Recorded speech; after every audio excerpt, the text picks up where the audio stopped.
responsibilities to each other and this land. West Antrim Valley also recognizes that African Nova Scotians have enriched that part of Nova Scotia known as Mi'kmaq for over 400 years. For those in attendance, we do have fire exits at either side of the room, or exits in case of a fire. Please make your way out in an orderly fashion. To my left, to your right, out to the parking lot and the muster station. I'll make sure everybody is safe and sound in case that happens, and we'll be the last one out of the building. We are streaming live on YouTube, so council won't pay too much attention to it. We'll do its business here, but anybody in the chambers, please refrain from recording on your devices, just as a respect, out of respect for each other and others in the room. All right, let's have a good meeting and let's get some work done, guys. Any other announcements before I go on at this point? Not seeing any lights. All right, we do have the agenda. It was circulated earlier within your packages. If there's no changes to the agenda, or see, yeah, no, you're good. All right, it'll be approved as circulated there. Any conflicts of interest this evening, council? All right. And our one item for tonight's special meeting, emergency funding request, supplement water from Avon River to Mill Lakes watershed, Operation Make It Rain. Director Richard. Thank you, Your Worship. It's been a while, so bear with me. I'd like to share my screen here, and I'd like to do a little PowerPoint presentation first, Your Worship, and then maybe talk about the report itself. Absolutely. Okay.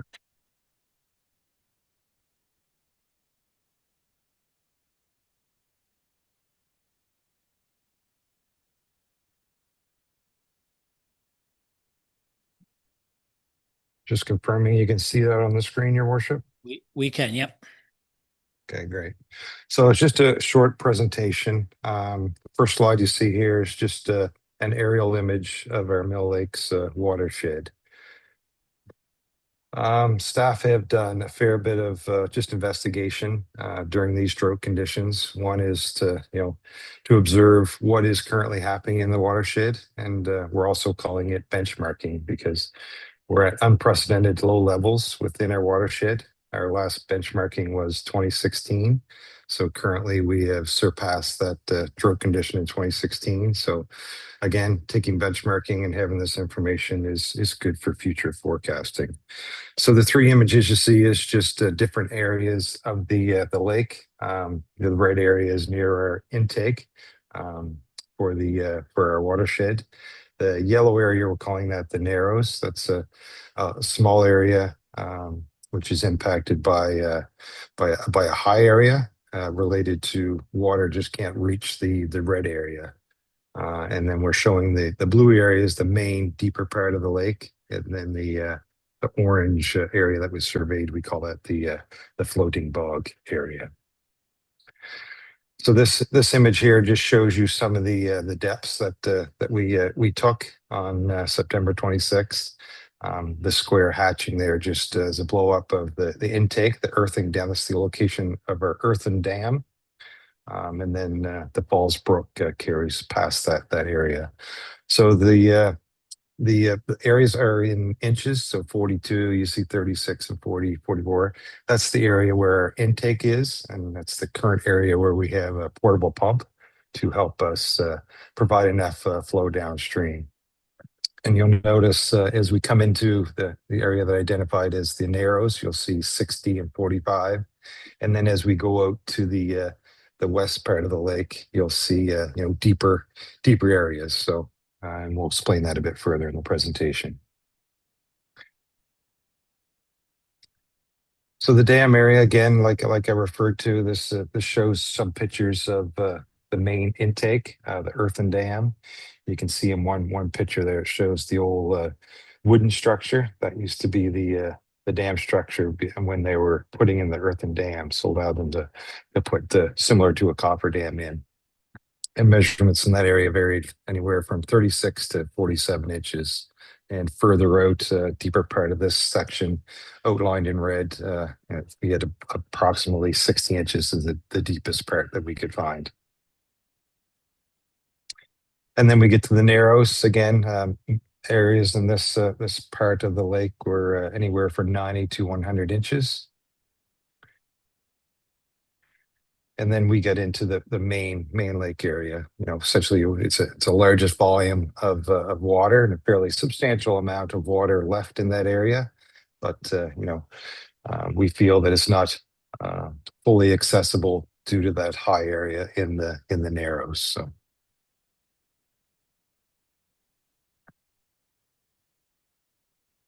A little scan. Hope you see that on the video. The floating bog. This is near the area where our contingency plan, where we'd like to flow water into to supplement the supply at Mill Lakes. So a couple of the images you see there, shows what we refer to as a floating bog, very grassy, boggy area. And normal conditions, you'd see water all around that grassy area, but it's you can almost walk on that marshy area in front of you at the lower picture. So certainly when we approach this area, certainly does look concerning because but you can look further out, you can see the main body of water where there is water in the lake, but certainly does look startling at first image. And this is what we refer to the west end of the lake. Normally, where you see that aluminum boat, the water is up to that area. So again, a bit startling to see, but it is a boggy floating area, and then you see water out into the main part of the lake. So just to give you some visuals of what the impact of this drought has done to us in Mill Lakes. So just a quick summary, the dammed area has an average of about 47.5 inches. That was at September 26th. It would be lower than that now. The deepest, lowest point of the dam itself is about 47. We have a 0 mark on the staff gauge, so indicates approximately 40 inches, but we do have 90 inches of water remaining at that area at the intake. And the main part of the lake does have a substantial amount of water. It's just we're not sure how accessible that would be. And again, once we deplete it, we're looking at supplementing that water. You'll see that in the report.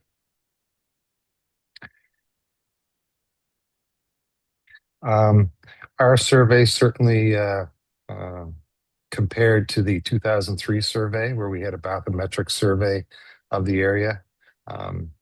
So it just helps to provide that information and backs up our initial survey that we did this year compared to 2003. The next few slides just gives a basic overview of the Ski Maritock system. That's the system that we would like to connect to help supplement water into our Mill Lakes watershed. This is a view of the intake structure itself, looking out to the Avon River. This shows the fish screening, so it meets all the fish intake screening related to DFO requirements. So the infrastructure at Maritock was upgraded during the Winter Games. So I was quite impressed with the upgrades that they did to their infrastructure. You'll see some of those pictures. So these are the two pumps. They have 2 pumps at the intake at the Avon River. So it lifts the water to the Avon River, and then it relays to the base of the mountain, and it gets pumped again. So substantial pumps here and redundancy. You'll see these are vertical turbine pumps. So the pump structure is actually submerged in the water. These are just the motors you see at the surface. So this is the base pump system. The picture to the left just shows the flow meter. So they have flow metering, which is required for our purpose. And they have duplex pumps here. You'll see 3 pumps. So, and most likely we would only be utilizing one of those pumps. So they would still have 2. We would just need 1 pump to be activated to meet our needs if this is approved tonight. And this just shows the pipes. The smaller pipe on the top side is the air pipe, because they do need air to make snow, and the larger pipe on the bottom is the water. And this is the area that we like to essentially cut into, tee into that pipe, and then put a temporary HDPE pipe to the discharge area at Mill Lakes. And this just shows where we would temporarily connect into, if anybody skis there, that slope is named Shane's Solution. So I think some people just refer to it as Shane's now, but it's 3/4 of the way up the mountain. And the reason for that connection point is it's very close to the access road. We could connect at the top of the mountain, but it's just a longer area to get across. And it was a recent cut, probably 5 or 10 years ago. So that connection that we're showing is the most feasible connection point. And then we would just follow the Woods Road to the discharge point at the lower part of the screen, and just let that flow into our watershed. So that's it for that slideshow. I'll stop that. I'll stop here. If there's any questions on maybe that part of the presentation, Your Worship. Any questions, council, on the initial part of the explanation for the report? Councillor Ivy. Thank you, Mayor. Thanks for the information, Todd. I guess what I'd like to do is just try and get to, and I know some of it's in the background information, so I don't want to just restate that, but just to take us through the path. At end of July, we went into the voluntary conservation. September 1st, we went to mandatory. And we had a bit of an update on September the 9th. It was part of the CAO's report. And the update that we'd received then was that there was, based on the staff gauge, which I'm thinking is at the intake valve there by the dam. Is that correct? That's where that gauge sits out of the water? Correct. That's at we refer to that the earthen dam at the end of our Woods Road, on the opposite side of the lake where we want to propose putting water in. Thank you. So, but the update we had then was that there was 26 inches is what we were seeing at the dam. And I know because I'd had that inadvertent visit up there. You may recall I spoke to you about that in July. And that was down to, I guess, about 14 inches, 16 inches from when I happened to be there. But it was 26 report on September the 9th. On the 17th, we were communicated that we were down to 17 inches. And the one thing I don't understand here is when we say that when the gauge shows 0, that equals 40 inches. I can't reconcile that. So my point here is that now we're hearing that we've got about 47 inches at the dam, and I can't follow the math on what, we've been told and what we've got here now. Do we have a measuring gauge on top of another measuring gauge? Can you? Yeah. So it does get a bit confusing with the staff gauge. So essentially the staff gauge is a survey stick with measurements on, and we kind of sink this into the bed of the lake. It's quite a soft bottom on the lake. So some of the measurements we would have provided previously wouldn't have related to how much water depth was in the lake. So the September 26th survey, we actually took there was a rock on a string. We dropped the string in and then brought it up and measured how much water was in the lake, because the staff gauge measurement was essentially just how much water surface is dropping, which just gave us a reference. And then the other measurements that I'm explaining tonight was actually, the 47 inches or the 103 out in the lake surface was actually measurements from the top of the surface of the lake to the bottom of the lake. So Right. that's the difference in measurements. We say the staff gauge is at, because essentially the staff gauge just went down when it hit bottom, and they're looking at a measurement. So if it said 27 or whatever you referred to, and if it went to a lower level, it was just the difference in differential between how much the lake is dropping. So, but I guess the challenge that exists with that is that the number has now gone up, and so with whether you're dropping a rock or a weight or whatever it is that you're using to measure the height in front of the dam, we were generally comfortable here at the 1st of September when we were at 26 inches. We were, I guess, thinking we may need to look at doing something when we were at 17. I think that's when you folks might have begun to do the work on this. But now you're saying that the level of the water at the dam is 47. Mm-hmm. And it doesn't matter how you want to measure it. If it's 47 now, And we're concerned with where we're at, that we've got a special meeting here and that we've got potential here for pulling water out of the Avon River through the system at Ski Martok. Before we get into the details of that, I just want to understand where we're at with the number. If we're at 47 now, based on dropping as part of this report, dropping a string with a weight down and coming back with 47 inches, that's 20 more than we had at the 1st of September. So I can't get past, I had to get past that math first before I can go any further with this. Todd, do you Yeah. want me to give it a crack from a layperson's Sure. perspective? Sure, yes. Right. So the gauge that's there is not necessarily an indication of the depth of water in that location. The gauge gives us an indication of the status of the lake, water being the ultimate leveler. So as that thing drops there, and Todd will probably speak to how much it's dropping on a daily basis up to this point. It's just a reference point for us to know how much it is dropping. Our field work has given us a level of comfort of the more shallower parts of the lake, which are now approximately in the 48-inch range, with larger depths where the majority of the body of the water is. So Todd will walk us through this, but we're getting to a point where our risk tolerance from an operational point of view, we're concerned about.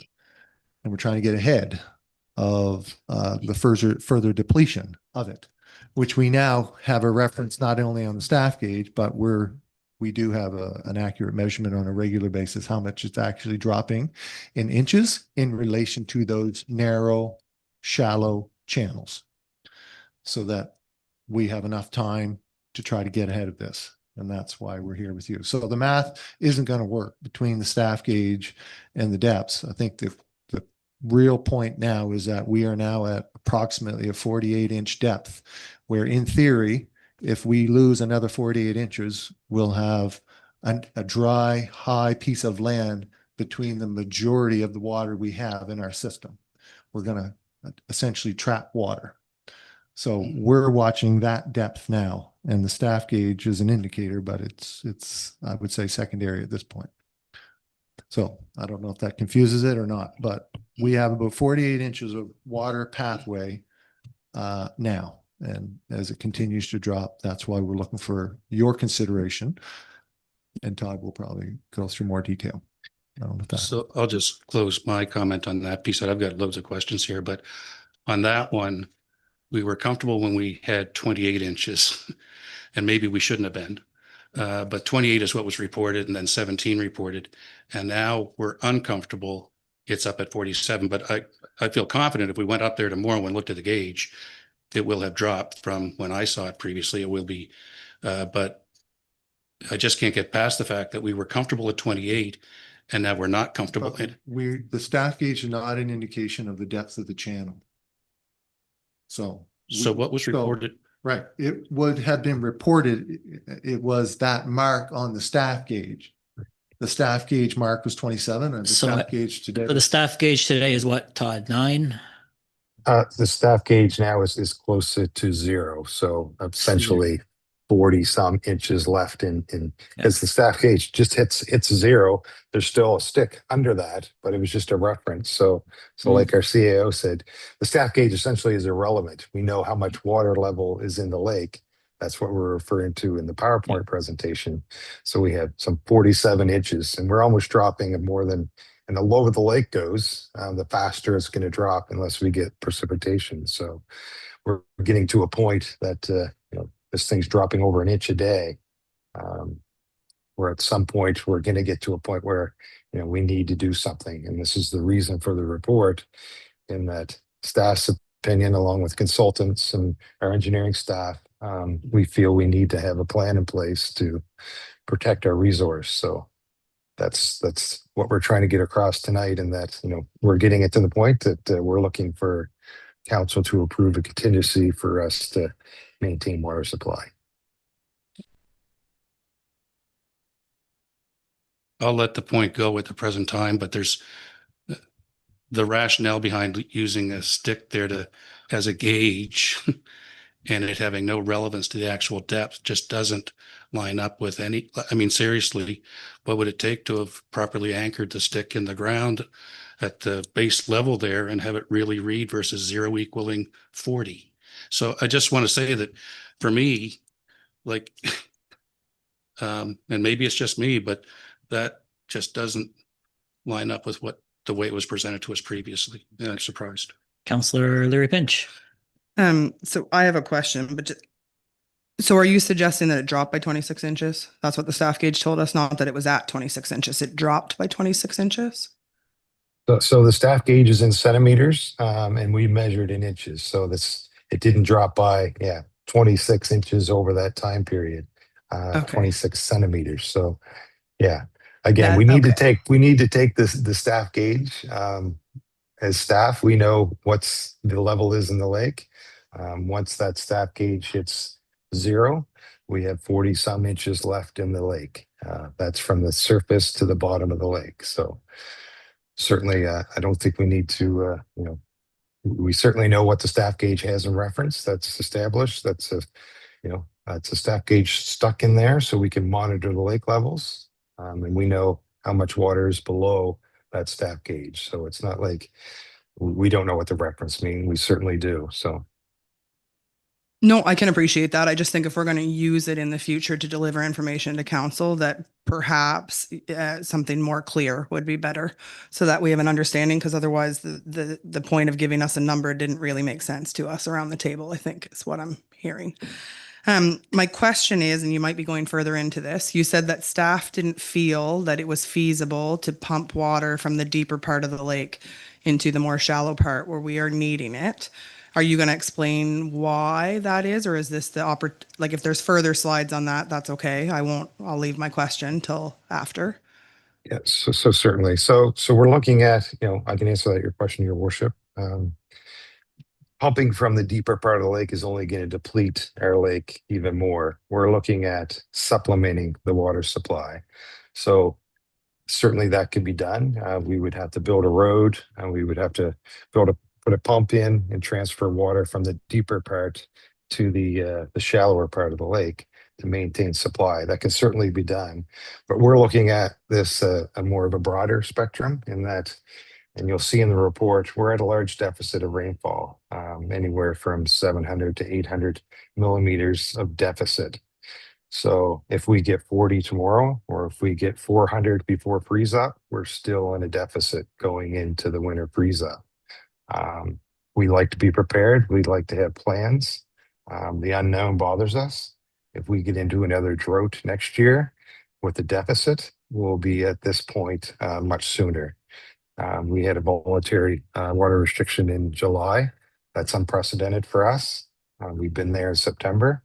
So we could be in a drought condition much earlier next year. We're just trying to put a plan in place for you to have a look at, for us to proceed with a contingency to allow us to maintain water protection and fire protection. May I ask one follow-up, Your Worship? So through you. But this is temporary, right? So it would provide us additional water flow for a period of a year, which the permit is, from my understanding of the report. So, but what happens past that year? So if we continue to have drought conditions, does the permit get reinstated? Does the piping get removed after the 1 year permit is up? Does it then get replaced when we need it again? Does it maintain? Because in the first part of the report, it says temporary, but then later on in the report, it suggests that this could assist with like future planning. And so I'm curious because that seems more permanent, whereas in the initial, it kind of seems temporary. Sure. So correct. This would be a temporary solution to get us through to supplement our supply.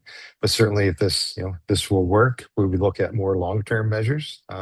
This seems like a viable solution. The temporary means the water pipe is going to be on top of the surface. We can't do that through the wintertime because that pipe would freeze solid. So this is a temporary measure to get us through, to help us supplement till most likely mid-December if we could. And then we would disassemble the pipe. Most likely the pipe could stay in place. If we need it come this next spring or next summer, we would reconnect this as another temporary measure. But certainly You mentioned a longer term measure.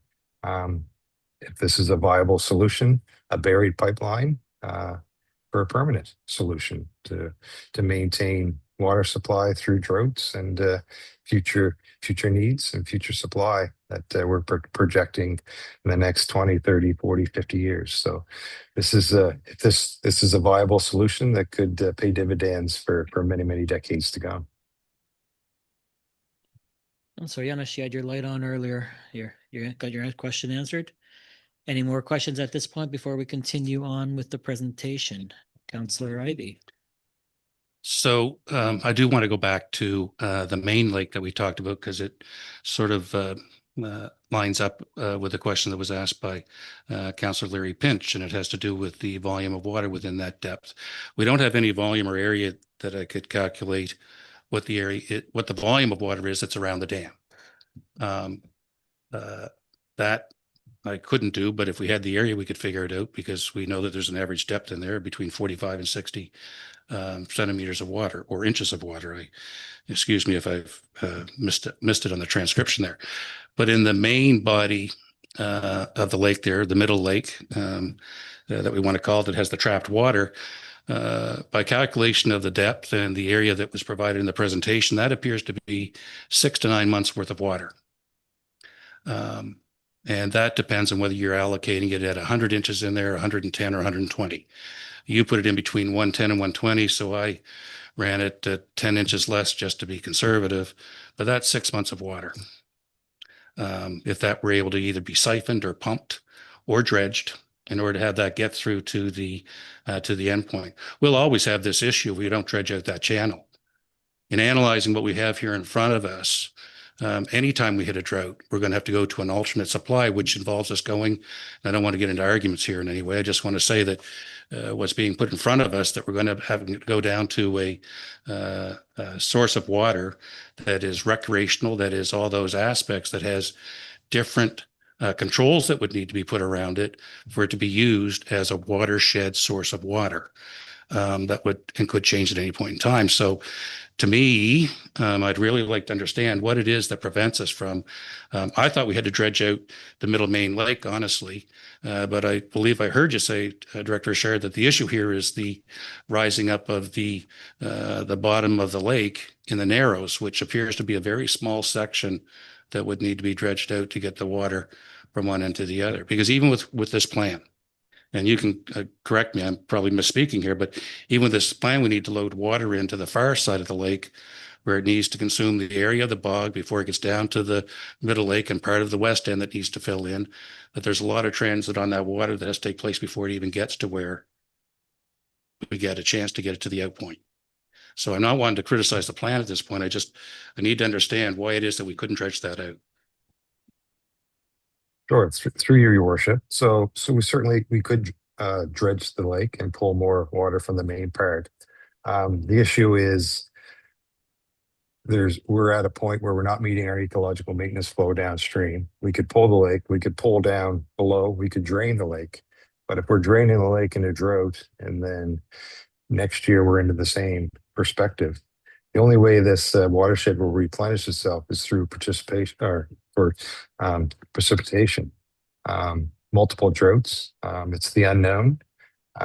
Again, having a contingency plan, an approved contingency plan to alleviate voluntary water restrictions, alleviate mandatory water restrictions, putting water restrictions on our bulk water haulers to supply our Waterroyal residents. We're trying to come up with a contingency to allow us to meet one as our ecological maintenance flow and all our demands along with our future demands. So we need to have a plan in place. We've talked about, future water sources many times around this table, utilizing possibly Ponic Lake, groundwater supplement, and other sources, our restrictions in transport. So we're looking at the broader picture overall. I think we have a great partnership here with a lot of infrastructure already in place. I'm at a water conference and discussing it with my colleagues and professionals around the table. They would love to be in the scenario that we had, to be able to connect to infrastructure that's already in place with 3,000 meters of temporary line to supplement their watersheds. We could do nothing. We could say, we hope we're going to be okay and hold the lake down to very critical levels and not be able to replenish this watershed. The ask for you tonight and the recommendation is to approve a contingency plan to allow us to have something in place that meets our needs. So that is the alternative. We could just keep waiting, and we don't know what Mother Nature's going to bring. Certainly, if we get some rain this year, but we're at a large, unprecedented drought across Nova Scotia. East Hants, I just see our neighbors went on a mandatory water restrictions, so it's certainly not us. We just like to be ahead of things and be prepared, and this is a small price to pay to protect all our residents, thousands of customers, and keep on maintaining bulk water haulers for our rural residents. So that's the ask tonight. It's with council. I feel like your worship, I can walk through, give just an overview of the recommendation report. There's no more lights on, so let's go into that, Dr. Richard.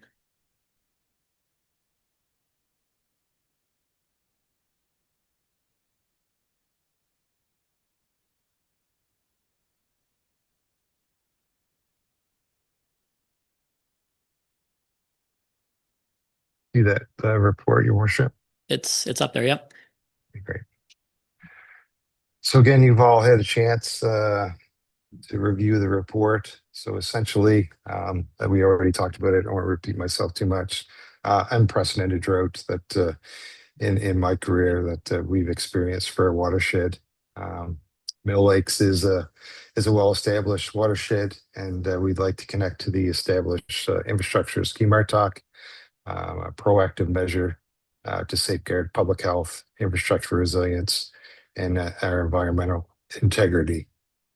The graph that you see below just does demonstrates the large deficit from the lack of precipitation. So that's currently what we're dealing with, and we don't know when we'll be out of this drought. Certainly, if we knew we were going to get a substantial amount of rain, hopefully not all at once, but over a longer period of time to replenish our watershed. But it's looking like this may carry in through the winter and then through next season. We just don't know. Again, I explained the different areas of the lake. It is a large lake. It's has a soft bottom, but currently we're having trouble just maintaining the flows, the ecological maintenance flows downstream, just due to the low lake levels. Just shows some stats on the bulk water usage. Again, as I explained at previous council meetings, we're having this draw on our system at the worst time. We're trying to conserve, but the bulk water haulers is our largest user right now at about 4 to 5% of our daily production. So the contingency plan has been there for you to consideration. Just again, some numbers. So just to give you a basic outline, the Martok intake at the Evan River is almost 7 kilometers away from Lake Pisiquid. I know that may be a concern for some, but that's a fair ways upstream. We're doing a full chemical and physical analysis of that water before we put this in place. So we'll confirm that results. We had our engineering firm, CBCL, do a hydraulic review of our contingency plan. They think it's a viable plan with some measures to be put in place. We'll measure the volumes and measure volumes, but we certainly, and we're looking at 140 to 160 cubic meters per hour over a 24-hour period. So one of the comments earlier today was, there will be some absorption. Evaporation at this time of year, there's still some. It's less than in the peak areas of the summer, but we've accounted for that absorption through the watershed and the evaporation. So we will have an increase of flow downstream once this contingency plan, if approved and put in place. Again, just some of the benefits, certainly public health protection, ensuring continued access to safe drinking water, fire safety, so we can maintain all our reservoirs. We don't deplete them for a major fire, major water main break. Continued supply to the bulk water systems to allow our rural residents in need. Environmental stewardship, so we can meet our ecological maintenance flows. And again, the big one is, it's cost efficient. The majority of the infrastructure is in place for us to do this temporary measure, leveraging the existing infrastructure and minimizing a large, substantial capital investment. If we looked at supplementing this from other areas, Ponic Lake for one, we have looked at that. The elevation difference is quite a bit, and to build a pipeline and pumping systems would be multiple millions of dollars to do that, certainly on a long-term or even a temporary basis. Having an approved secondary source of fresh water is critical. So just having that available to us when and if needed is invaluable. And certainly any investment in our water systems is good investments for now and into the future. This slide again just kind of shows the connection from the Avon River pump house, and then the base pump location on the pipeline for Martok, and then again our connection, our temporary water line to Mill Lakes. We have certainly done a risk assessment. We feel have mitigation strategies for all of those risks. We have a full compliant water treatment plant for any water quality concerns. We're able to meet or exceed all the Canadian drinking water standards with this plan, and meet all those current requirements. So, and the cost, we really haven't talked about the cost. So the biggest portion of the cost for this temporary is the purchase of the pipe. So we wouldn't be running the pipe. So this pipe would be purchased so we could use for future events. The installation, we have to install the pipe, fuse the pipe together. There's some costs for the pipe fittings, possibility of a relay pump rental, power costs, and outside labor costs that is in this. So we're estimating approximately $278,000 plus a 25% contingency, with applicable taxes, rounds up to about $360,000, $913.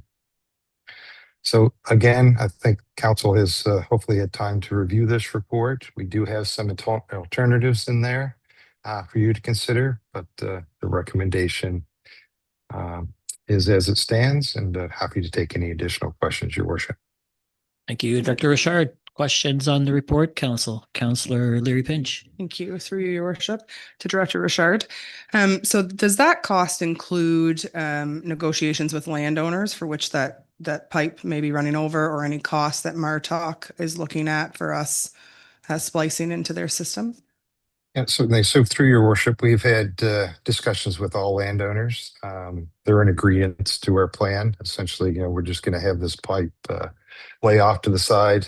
And we've had, and to answer your question, yes, the contingency and those costs would include any, measures that we'd had to do, any trenching across the roads they still have access to, any brush clearing or access, and any negotiation with the landowners. But it's not like we're purchasing land. We've had a good relationship with these landowners, and they like our plan, and they're willing to partner up with us to make this happen. May I ask Yeah. one follow-up? So just since my question was on the budget, so it's 361,000 approximately to do this for this year. It's temporary, so it's going to be till December. And then we're going to remove that pipe that's over land because it can't stay during the winter. If we need to put it back in again next year, what's the cost to lay that pipe again? Sure. So through Your Worship, our plan would be to leave that pipe in place. We would just, put it off to the side of the road. We would drain it so the pipe wouldn't freeze and damage. We would cap it so nothing can get inside the pipe. And if we had to reapply this contingency plan, it would be much easier because we would just connect the pieces and do it all over again. So if we had to do it next year, the price would be much lower to initiate this temporary measure. Yes, Thank you. And would we have to apply for a permit again to be able to like reinitiate it next year? Absolutely. We would need approvals because this approval is contingent on a temporary measure. So yes, we would reapply every year unless we had a, a permanent solution. But the temporary measure, we would just reapply every year for sure. Okay, thank you. Just on that, before I get to the other question, the majority of the cost estimate is the purchase of the actual pipe, and staff are doing it all in-house, the installation and any machinery work, etc. Yeah, I'm assuming. correct. Okay. Yeah, you're correct. I think Councillor John Smith, and then I'll get to Councillor Yanish here. Okay. Thank you, Your Worship. I have a number of questions. The first one, I talked to an individual who thought that perhaps manipulating the dam structure in order to get more water flowing would be the answer to it. But I see from what you're saying, you want to add more water to that body of water in order just to increase the level. So manipulating the dam structure, that wouldn't help get us more water on a temporary basis? Yeah, so it's through your worship. Simple answer is no. We're actually we have a capital project in design. We just have the detailed design now to improve our intake structure, because I think you'll remember. So currently we have a diesel powered pump at our intake because we have some blockages at our intake. So, but that diesel power pump is more than enough capacity. It's just essentially on idle. So manipulating the dam itself could actually increase the flow if we get rid of our pump, but we currently have no restriction with our diesel operated pump. So that would do nothing with the low levels. So to answer your question, no, the manipulating the dam structure would not give us any benefit at this time. Okay. The other question was, so the Avon River it's dependent on the dam structure upstream in order for its flow. Is there any chance that dam structure upstream might be altered so that we wouldn't be able to draw the water that we plan on drawing?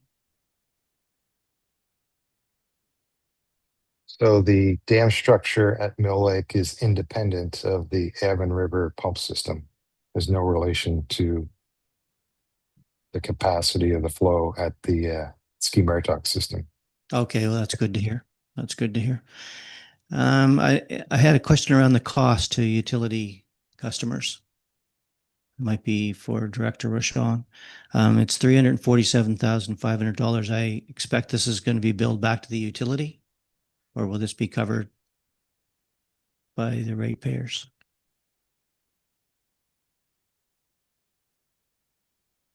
I think that portion's in the report, but I'll get Director Rochon to speak to it as well.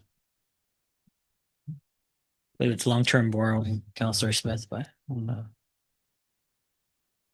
Yeah, so under the long-term borrowing in the funding table, that would be the portion billed to the water utility, amortized over 10 years for a debenture, which worked out to be about 44,000. If my memories, I don't have the report right up here in front of me, but it's just over 40,000 for 10 years. Yeah.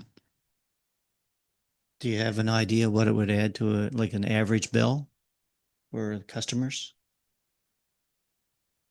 So this would be part of the 2020. If we approved it today, we would be part of our second year of our rate study. So our rates are set. So we can't adjust unless we go back to the utility and review board to get in a higher rate.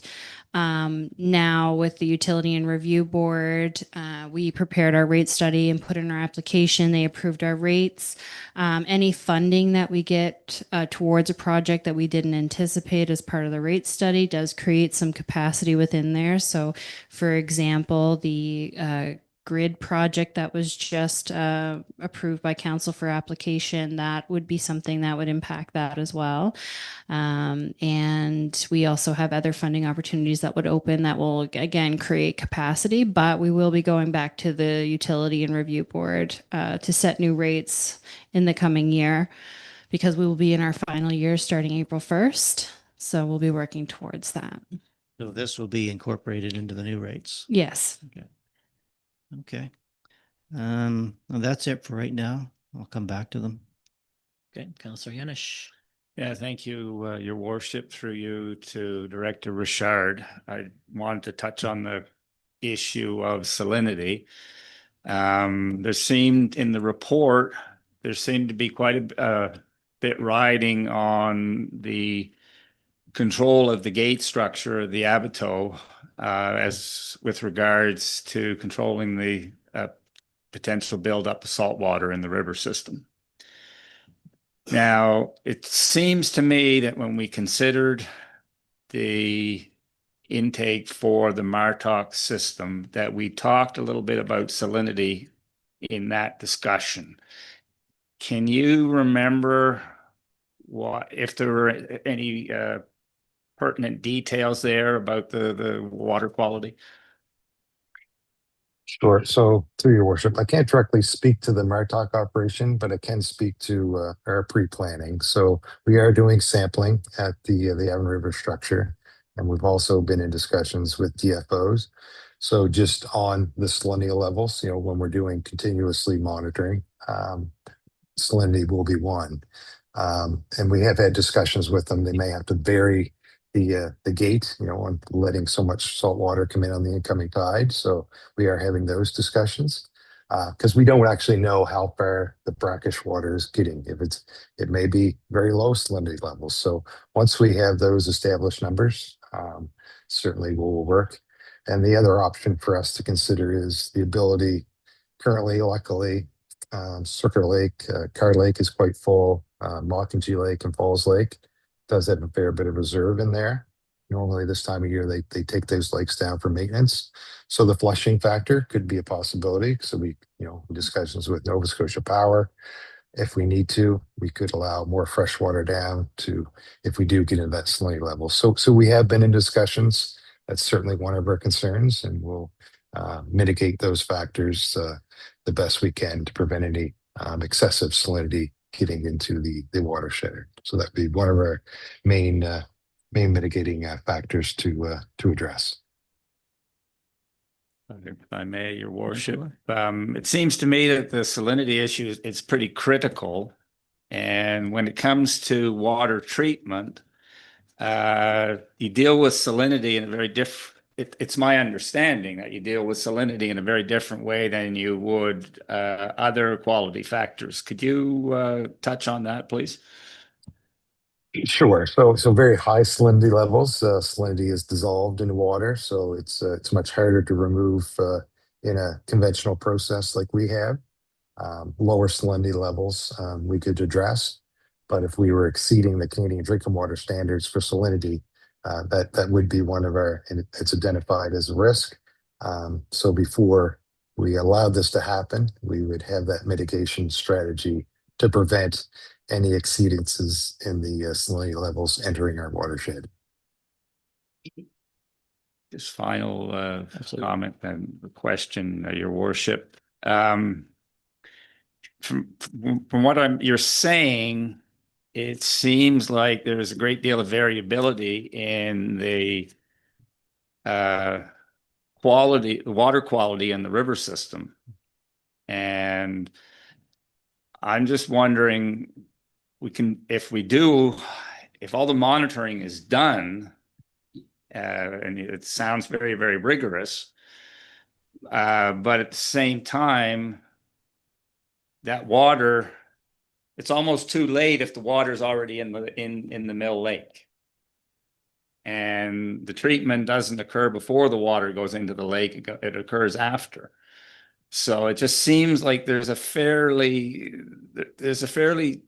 high risk factor here that I'm not sure if it can be addressed from what you've explained. So through your worship, we're quite confident that we could mitigate this. There's a fair bit of dilution from the Avon River to the Mill Lake system. So, and with our sampling, we would have a sampling protocol before we did this. We're looking for approval tonight. We have a bunch of stuff that still logistics we're working out, but if we don't have approval, it's a full stop. So this is the business we're in, your worship, water quality. So we would be, I'm sure, assured to you that we're going to meet all the Canadian drinking water quality guidelines, and do that rigorous sampling. So we don't have an issue where the salinity levels compromise our system. So I can assure you of that. Right, thank you. Councillor Ivy. Yeah, thank you, Chair. I appreciate the last set of questions on that.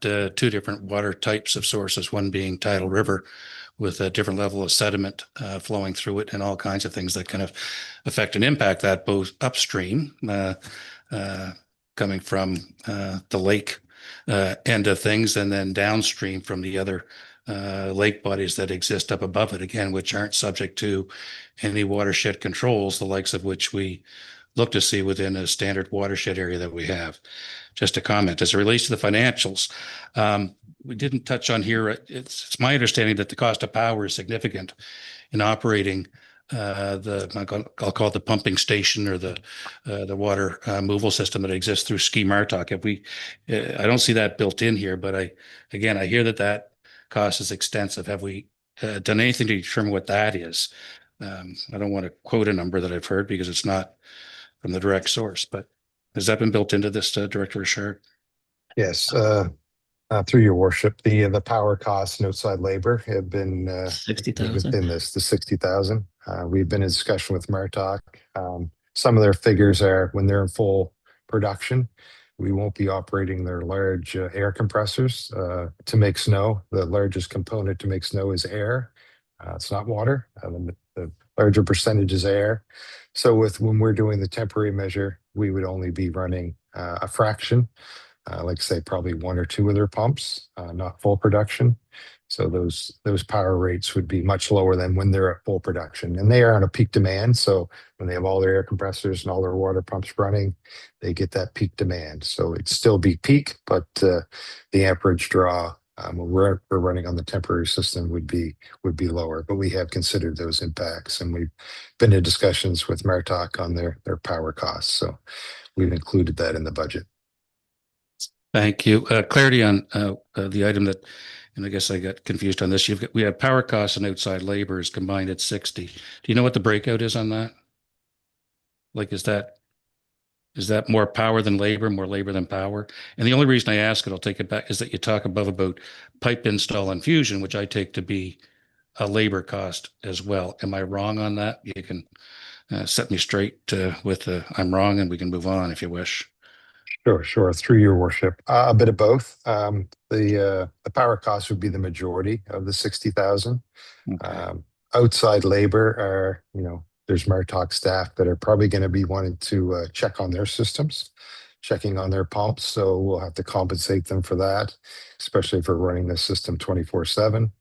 The other pipe install and fusion, that would be our cost, our guys doing the install with possibly some contractor to run its service to fuse the pipe, because we don't have all the equipment to do the fusing, but that's something we can rent or contract out. So that's the difference in the pipe install and fusion and the power cost and outside labor. Most of the power costs and outside labor is related to the expenses for Martok. Okay, thank you. Additionally, still on financial, I do have one question to go back on the lake piece, but still on financial. We're talking about funding this through long-term debt and the West Hants Municipal Operating Reserve. And I know that somebody had asked about that earlier, but the operating reserve for West Hants, that's having that reserve pay for the water utilities. And I didn't think that we would typically do that. I see the explanation in the report that this, shows a signal of benefit, but it's my understanding that the water utilities still stood alone, that they still had to self-fund themselves, and that the taxpayers don't pay an additional fee through operating reserves or otherwise. Can you set me straight on that?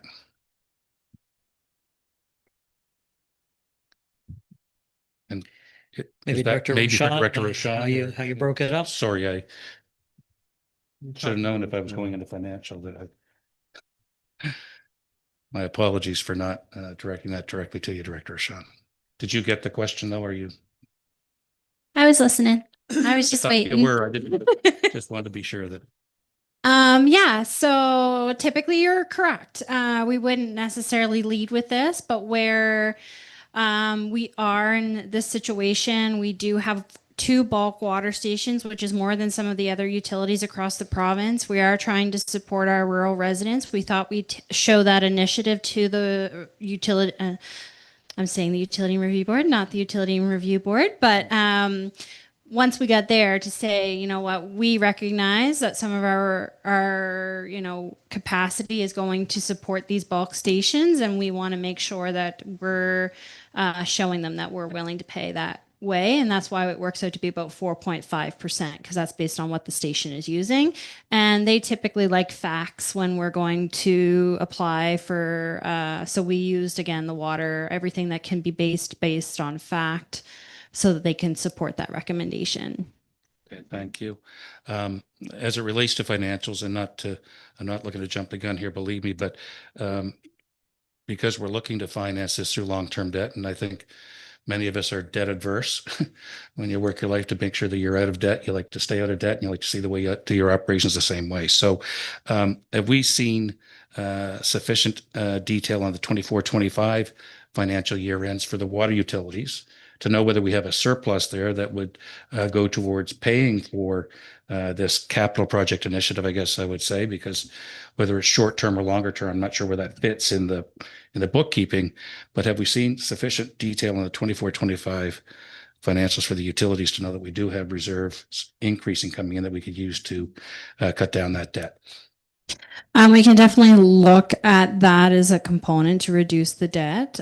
Typically, what the Utility and Review Board, and again, I called them Utility and Review Board, sorry, Nova Scotia Regulatory and Appeals Board, does is they'll ask what our surplus is, and they'll ask what our depreciation fund is when we're actually doing those applications. And they usually want it as of that day, because they might direct us to use other funds. Based on what our depreciation reserve was, we did not recommend using that, and our surplus fund was being utilized as part of the rates. So, and we only completed our first period of the rate study, so we want to make sure that we had year-end totals for them when we make that recommendation. So that's why we went with long-term debt, which is consistent with where we're funding the rest of our capital work with the depreciation. And with any grants that we get, that's where the capacity is created within the rates, because we can reduce the debt. So it also worked in that sense when we made that recommendation. Okay, thank you. And so, again, not looking to jump ahead and already deal with our current budget cycle for 25-26, but any insight, do you have any insight as of yet for the initial 6 months of the year that we're running ahead on revenues that would also have the ability to be put towards reducing debt on this initiative? And the reason that I say that is just that, we had about a 15% increase in April over the increase from the previous October, but I don't think we've budgeted for a 15% increase in revenue. In other words, I think we left a gap in there. Maybe that was due to uncertainty. I'm not sure about where the rates would, settle out at. Can you say, do you think we see additional revenues coming in 25-26 that may not have been budgeted that could help with this? We're definitely seeing, but my projections, we haven't billed our summer quarter yet. We're going into voluntary conservation and then mandatory conservation. So that is going to impact the revenue of the utility. Absolutely. Maybe we get lucky and it balances out with an extra dollar. Right. Okay, so that's the financial piece, I think, for me.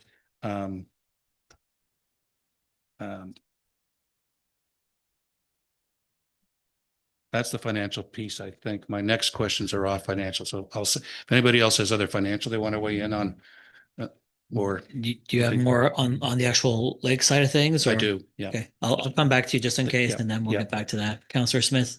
Thank you, Your Worship. I just have two quick questions.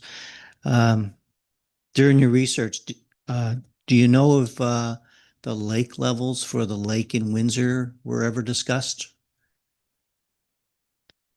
Do you know if they would be impacted by drawing the water out of the river? So through your worship, just clarification, so you're referring to lake levels as like Lake Pisiquid if they drop Lake the lake Pisiquid. levels? Yes. Yes, so I can provide a bit of background, and CAO may have some additional information. So we do the Martok system does have riffles, kind of like a semi-dam structure to allow Martok to intake water during lower levels if the Lake Pisiquid dropped. So we have taken that into consideration if they decided to lower the lake levels. And there's adequate water coming down from the upstream lakes and watersheds that we'd still be able to meet our demand. Because our demand that we're pulling out, 140 to 160 cubic meters per hour, is much less than Martok utilizes when they're in full production making snow. So it's just a fraction of that withdrawal. Okay. And my last question, the landowners that own the land around the lake, are they going to be informed, or is there any sort of consultation with them? Is it necessary, or? So certainly we have a watershed advisory committee. Once we have this approval, certainly I think some already know, some have been in contact, but we'll make sure the watershed advisory committee is notified, and then we can distribute it through the landowners around the lake for sure. Okay, thank you. Councillor Remy. Through you, Chair, I just have a few questions. One is around the funding opportunities, and I'm not sure. I feel like you could probably answer this top, or Director Richard. I'm just curious if there's any funding opportunities for, as it seems, as one of the councillors have pointed out earlier, like some of the wording is temporary, some of the wording is for like future development and those types of things. But if we used it for future development, wouldn't there be infrastructure or potential infrastructure funding that we could tap into for this potentially? So through your worship, there are some funding streams, but we have applications into the current funding streams that we're aware of for bigger expenses, larger capital projects. But you did point it out. If this is a more of a full-time measure or permanent measure, certainly if the funding stream is available, we're always looking for those funding streams, and we would apply for them. But where this one's quite temporary and contingency plan, there's no funding stream that I'm aware of that we could capitalize on currently, but certainly we'll keep looking if there is something that we can apply for. Absolutely. Cool. I just have another. And just curious, how long would you anticipate, like, if this gets approved tonight, how long would it take for it to be completed? Because my understanding, you said it would be taken out in December, right? So through your worship, part of the reason for the special council meeting is just so we can, get things in place if we do receive approval tonight, because we do have to acquire the material. We're lucky that the low bidder does have material in Burnside ready to go. So we could acquire that material, start installing the pipe. Most likely it's probably going to take 2 weeks to have this up and running. And then we'd like to get, hopefully if need be, first to middle of December with the approval. DFO said December 1st, but we could just reapply if we get a couple more weeks. But again, it is weather related. If we get into an early freeze up in December and Martok wants to start making snow, most likely that's their infrastructure. We won't be able to run the system then. So again, the reason for the special council meeting is just so we can get things started, get approval if it is approved, and put this contingency plan in place, because there is still some minor logistics to work out, as already been discussed here tonight. Okay. Just one more question, Absolutely. if that's okay. Yeah. And just curious about any of the reporting requirements that there might be, like for the river, for like fish habitat and the river levels and those types of things. Are those already handled through Martok just because they already have their system in place? Or is that something that we would have to contribute to as well, or have reporting requirements? Yeah, so through your worship, we have to meet all the DFO requirements that's spelled out in the approval. The main one is adequate fish screening. So, we're not having any fish kills. We're not pulling any fish into the screens or into the pumps. So they have adequate fish screening. And the time of year, fish aren't spawning at this time of year. So that's plus for us. It probably helped with getting that quick approval from DFO.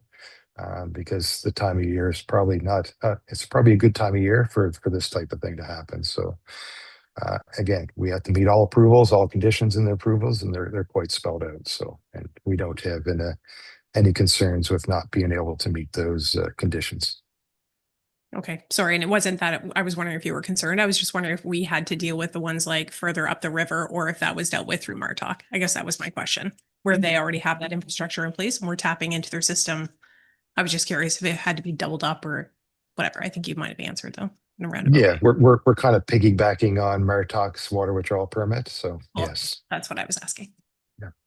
Counselor Ivy, your light was on earlier, or? Yes, I just Yeah. thought I'd free up lights. Thank you, Your Worship. So I'll try and stay on a straight track here, but back to the lake issue, if I could, through you, Mayor Zabian, to Director Richard. So I want to get a sense of, because in the report it talks about the fact that, you know, we still have an abundance of water, and I may be paraphrasing there, but there is a comment in there to the effect that, you know, that we're still okay. And so what I want to know is, what is the total volume capacity of what we have within the lake? In other words, when would we consider it full or reasonably full that we're no longer in a situation? And the follow to that will be, how much do we need to put in? So starting with, what's the total capacity up there and how much do we need to put in to be able to get it to that point of comfort? So sure, through your worship, I'll try to answer this. So essentially, you know, we feel currently we're able to meet all our demands except for our ecological maintenance flow. That's our required flow downstream. So we're not meeting that requirement. Nova Scotia Environment is notified. They are fully aware, like probably 99 to 100% of the natural brooks throughout Nova Scotia cannot meet that natural flow. We're not meeting it. So the amount of water. So we're comfortable today, but we're not comfortable with the unknown, as I tried to explain before. So we're trying to have this contingency plan. Yes, there's lots of water in the lake and that main part of the lake. But if we get into a situation where we don't receive adequate rainfall and we get into a freeze up, once that lake freezes over, the snow on top of the lake surface isn't going to be any good to us. So again, we're trying to be proactive. Proactive is what we do. We try to manage our systems in a proactive manner to be prepared. That's the reason for the contingency plan. We're not sure how long this drought is going to last or what the successive seasons are going to bring. That's our main concern. We're at unprecedented levels. In my 33 years, knowing these systems inside and out, I've never seen the lake as low as it is. So it's that unknown. Our operators are a bit uncomfortable at this point. We're mid-October. We haven't seen much rain. So that's the reason. You know, and you referred to it, Councillor Ivy, and that, you know, we feel we're adequate at this point, but it's just going forward. So if we don't put a plan in place, and we get into a deep freeze or winter season, look back and say, geez, we should have done something sooner. I don't want to be asked that. Why didn't you have a plan in place to supplement water supply? You had a known contingency and you didn't want to act on it. That for me would be very hard to answer. I would like to have a plan in place to say, listen, we can add water. We're not going to fill the lake through Martok systems, but we can probably have status quo or gain a little bit between now and the middle of December. And hopefully Mother Nature cooperates us a bit too and helps us replenish some of that supply. But I don't like to say my gut, but my gut is I don't think we're going to get that 600, 700, 800 mils of water deficit between now and freeze up. So that's essentially where we're at. So trying to be honest, trying to, you know, I've been in this industry for quite some time. I really don't get stressed out because we usually have a good plan in place. Without this plan, I just don't want to be in a spot where we can't meet our daily demands. And it's not just drinking water. It's fire protection. It's having all the other contingencies in place and meeting that ecological maintenance flow. So we want to be good stewards. We want to be prepared. We want to have plans in place. So essentially we could work numbers all night of, what ifs, how many months, how many days, but again, it's the unknown for us. So the contingency plan is there for you to consider. I don't know what much more to say other than, we could talk numbers all night here on what ifs, but we're at a point where we need to do something. Right. Councilor Riley, another question? Yeah, I do actually. Yeah, and I can't speak for everybody around the table, but I believe that I could say that everybody around here is concerned about each of the aspects that's included in here as well. But it's our responsibility to make sure that we're making decisions responsibly, and that's the reason for the questions. And for that, I'll continue with, it's been raised that there's an area of the dam, and I thought maybe Councillor two doors down from me here might have been going to raise it, but I guess it was a different context. My context is it's been raised that it was part of the earthen dam that was washed out sometime previous. I can't nail down when it was. I don't recall us having talked about it previously, but I'll call it the north end of the dam, the far side, from where you would exit a vehicle if you're going up to the dam, that we don't have a solid structure there. And I'm surprised that that's not here from the standpoint that if we're looking to put additional water in there, we'd be looking to raise the water level up, which is water escaping from the far side of the dam. Right now, it's not, based on, again, visual. I'm not, one of your staff in any fashion. I don't. But can you just tell me about that? Is there an aspect of that dam that is not fully in place the way it was originally some time ago? Through your worship, I'm trying to grasp here. The north side of the dam structure, no overflow. We do have on the southern side of the earthen dam, there's a natural overflow that is just based on the elevation of the dam. Certainly, we don't want overcresting of an earthen dam.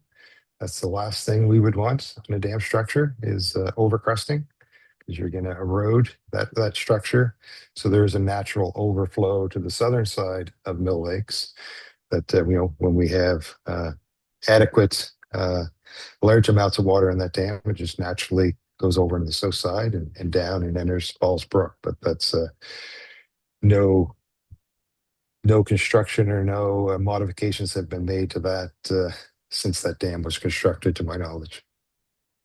Thank you. And if I said northern, I was simply speaking from the context of standing at the dam and looking straight forward, not necessarily northern as in, so that's what I was referencing is which you've corrected to be southern.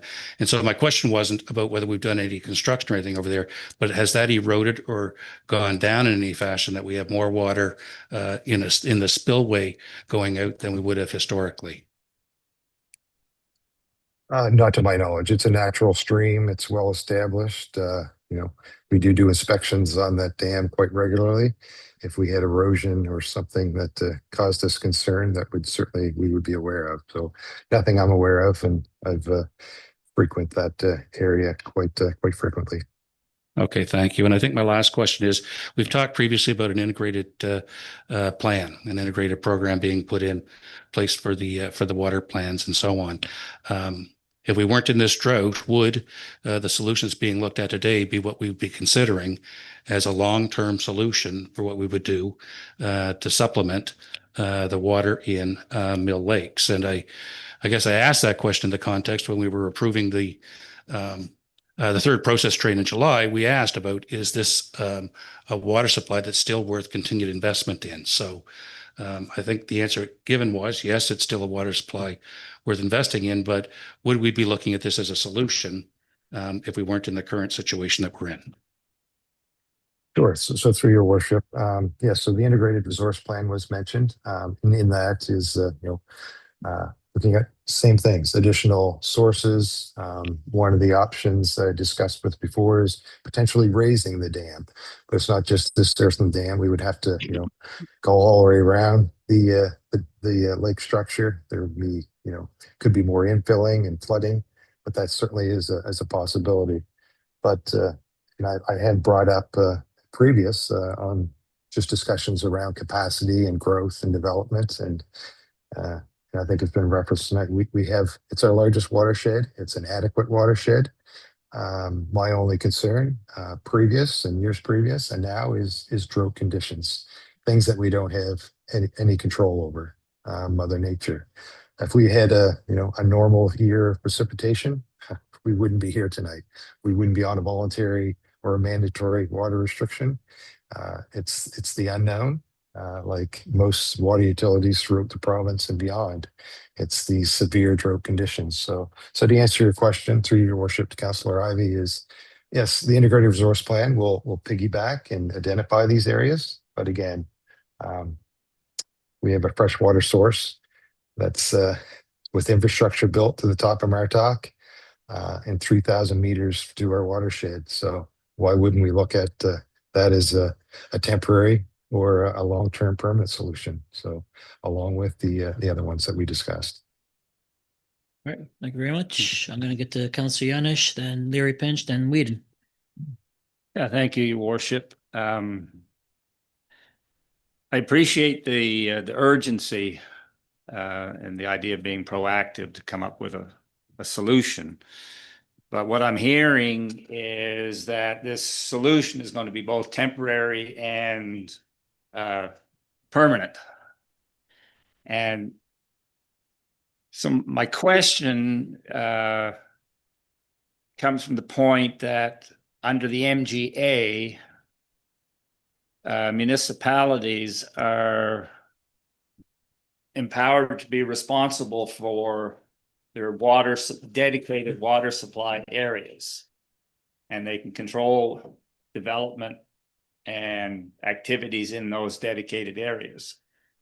But now, if this becomes a permanent solution or a permanent option, we see the whole Avon River potentially becoming a water supply area.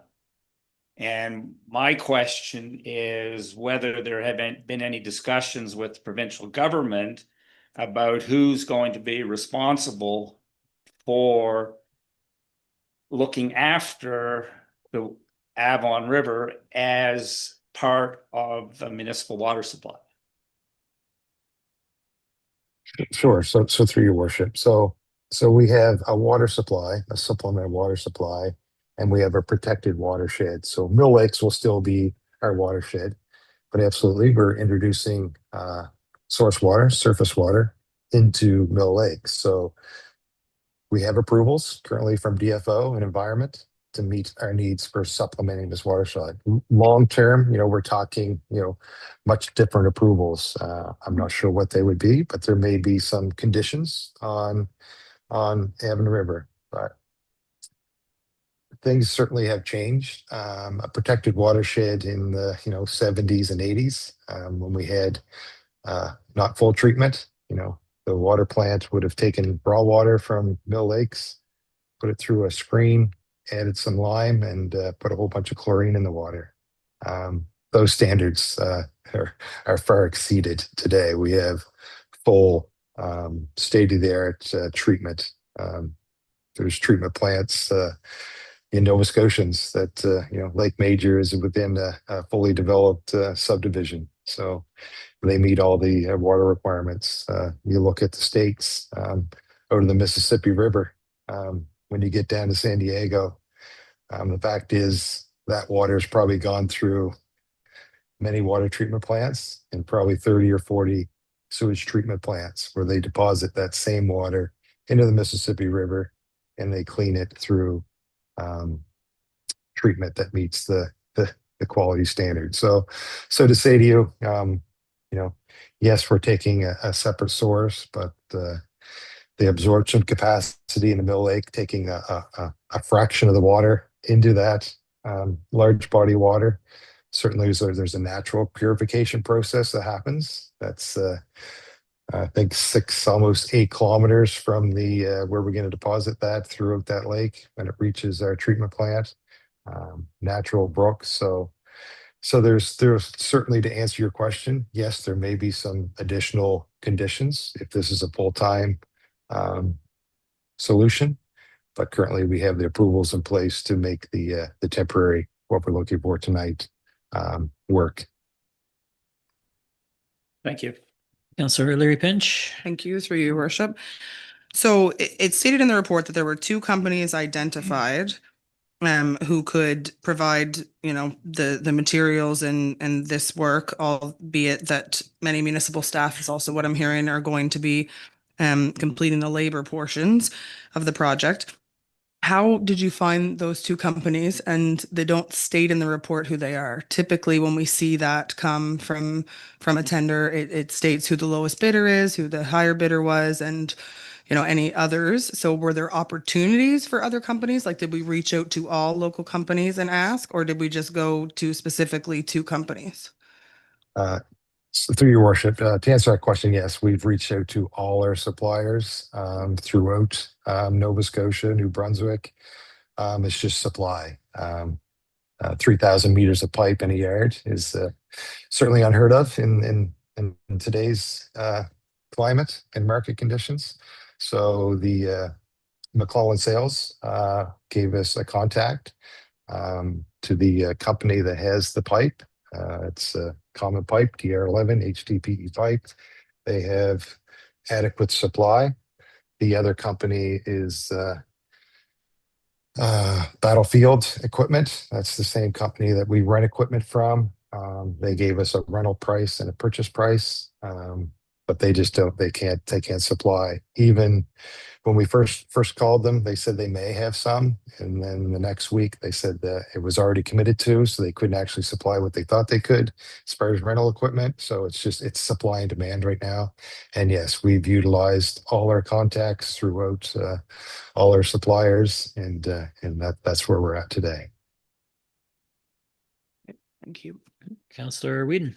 Yeah, thank you, Mayor. Director Richard, thank you for your work in this so far. And my big concern is bringing the water from the Avon River into Mill Lake. And I know you spoke on this, so is there a plan B? Is there another way to get water into Mill Lake other than through Martok? I know they have a lot of pluses and a lot of checks on their box because they have the system there, but is there a plan B other than this? Through your worship, not at this. Yes, it's a lot of money, but this is, again, my professional opinion, it's a small price to pay. There's other opportunities that, again, could not happen in the next couple of weeks. Certainly it would be months to prepare, design, and it'll be a huge capital investment for any temporary measure. Yes, there's lots of freshwater bodies and lakes and ponds around, but the cost is to transport that water, to build a pipeline, to get it where it needs to go, and also treat that. So this contingency plan works because the majority of the infrastructure is there. We just have to build a temporary pipeline across from the top of the mountain to a watershed. So I don't really want to say no, there's no plan B, but certainly that's it wouldn't be done between, in a short term, and it certainly wouldn't be done less than multi-million dollars to able to do that. Thank you. Councillor Bob Moran. Yeah, thank you, Worship. Curiosity more than anything. You said that Battlefield had the option to rent the pipe, and I didn't catch the name of the company that has the pipe that can supply us. But what was the cost if we could have rented that? Or maybe the other company rents it too, but what was the cost of that? Maybe it's in the report and I missed it, and I apologize if it was. Sure. Just, I think I have the quote here. Bear with me.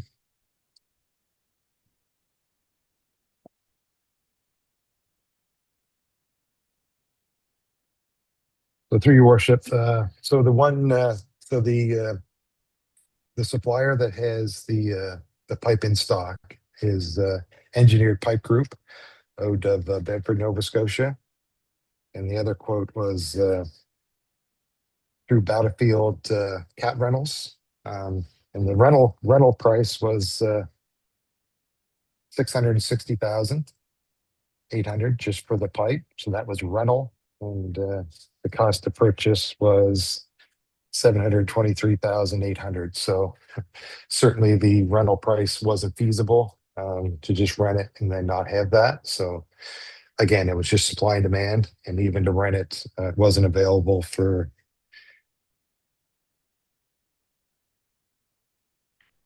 16 to 30 months, so 16 to 30 weeks, so not even available to rent in a short period of time. So availability was the main factor, and plus price. It was quite a large sum of money to purchase that pipe from Battlefield. Councillor Louis Finch. Thank you, through your worship. So the other company you mentioned, Engineered Pipe, something, I didn't fully catch it. They don't offer rental, it's only purchase? Correct. Yeah. Engineered Pipe Group out of Bedford. Any more questions, council?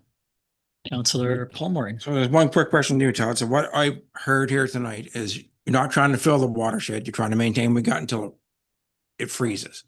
And that will get us through the winter with what we got now, as long as we maintain it before it freezes. Yeah, correct. We're trying to supplement water supply, maintain. Hopefully, maybe we'll add a little bit, but hopefully with Mother Nature's help too, we'll be in a much more comfortable position getting through the winter and into next season. So that's our goal and that's our objective. Councillor Ivey. Thank you, Your Worship. One question relates to land use bylaws. I think we may have something in effect that does impact the activity that can take place around where we're drawing water from. I saw a reference to it in the documents I was going through, not the ones as part of the package, but I didn't have the time to dig down deeper to see if that was still in effect. It wasn't an obvious one. Are you aware of that at all, Director Richard? Or it laid out that there typically might be restrictions around boating, swimming, fishing, and the like in any industries that may use chemicals or anything around water drawn areas. So those, through your worship, those restrictions apply to the Mill Lakes protected watershed area. So those same restrictions would not apply for us drawing water from the Avon River? Not for this temporary approval, no. Okay. And I think the other question I had was relative to the options that were laid out there. Again, I go back to that. It seems to me that we need to dig out what I'll refer to as that trench of higher land between the main lake and the dam area of the water, regardless, because we shouldn't be sitting with that volume, that's 6 to 9 months worth of water sitting trapped. And any efforts that we take either now or in the future to put additional water into the lake to hold us, it's still got to get through that area where the water is in between and trapped. I think we're missing something in simply looking to put water in through the back side of it, because it still has to get through the bottleneck.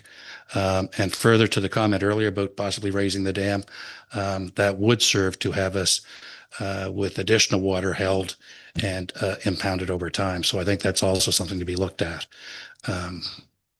But how long would it take us to trench out or to dig out that, I think you referred to it as the narrows there, to give that water the capacity to get through to its outflow point? Sure. So through your worship, certainly that there's these have been discussed. However, this lake has it's a floating bog for the most part. It has a very soft bottom. So again, if there's unknowns if this is actually required. We're making assumptions that large body of water cannot get through, but it may. It's a soft bottom. There are probably some intrusion of water. It's not like it's a full dam. So for us to go in there and start trenching or dredging, again, a protected watershed very close to our intake certainly would require a lot more thought, engineering, than just go in there and start, opening up a trench in our watershed that close to our intake. So that would be a lot more concerning. And again, it's an unknown of, what that restriction is. So again, we're looking at supplementing the supply. So we're not depleting this resource to a further critical level to put us in a bad situation. So, but certainly all those options will be looked at, and they have been discussed and vetted through our team and their consultants. If I could just follow up on that, Your Worship, and I think I've probably covered my slate of questions, but what would be involved in sending a diver down to go through that channel and see, I'm a bit surprised that we don't know the nature of what it is that's causing the blockage there. Again, given the volume of water that's on the other side, and that we would look to put more water into that same section, it's going to have to get through that same section regardless. So what would it take to get a diver to go down? That be a long, involved process. I know you had other people. I think we saw photos there that we did have divers in the lake, perhaps around the intake structure with the blockage that was taking place there.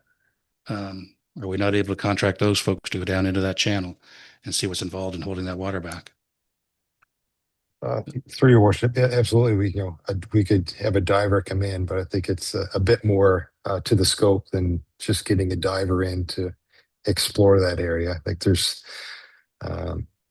just a bunch more to it than just having a diver go down and see what can we do there. I think it would take more of an engineering study before we do anything. But we can hire a diver to have a look. But I think there's more to it than just a diver. Councillor Leary Pinch. Thank you, through your worship. So it was on one of your alternatives, what I had asked previously about pumping from the deeper part of the lake into the shallower, portions.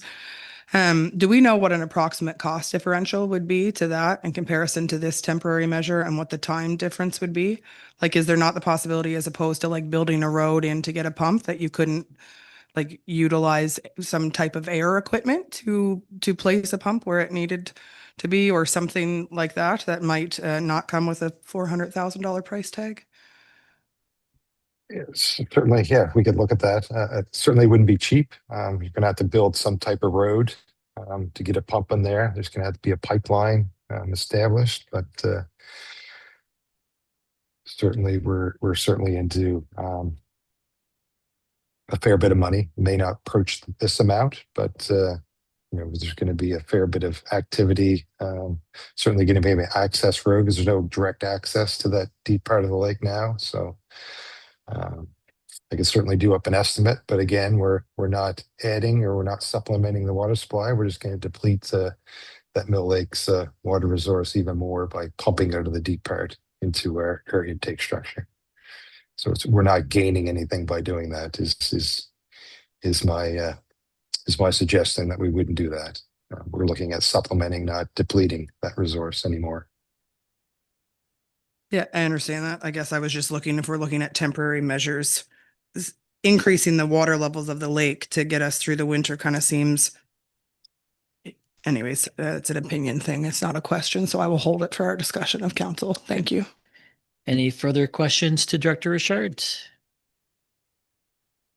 All right, perfect. We thank you for all the questions, all the answers, Director, the report and the presentation. Thank you. Before council does get into its deliberations here, I just wanted to highlight Martin Croney. Me and Deputy Mayor had a chance to go out on Friday and view everything, and have an opportunity to speak to the operator of the plant, Martin.